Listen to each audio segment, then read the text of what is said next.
Hi everyone, in this video, we will show you how to connect your iPhone to a Windows laptop. First, make sure to use the original lightning cable that came with your phone.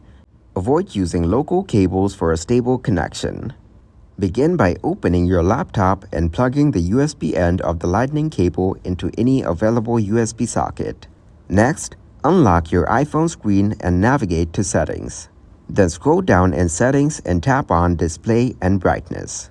Now, go into Auto Lock and set it to Never to prevent interruptions during file transfers. After the transfer is complete, remember to revert the setting to normal. Now, connect the other end of the lightning cable to your iPhone. When prompted with a pop-up, tap on Trust and enter your iPhone passcode. Occasionally, you may see a pop-up on your laptop. If so, select Allow.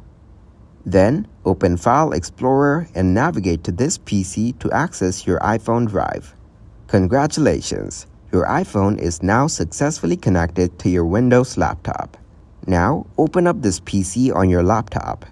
You can see the Apple iPhone device in here. Click to open it. Then, click to open up this device. After that, go into the DCIM file and you can transfer photos because your phone is connected. Thanks for watching, like the video, and subscribe to the channel for more content like this.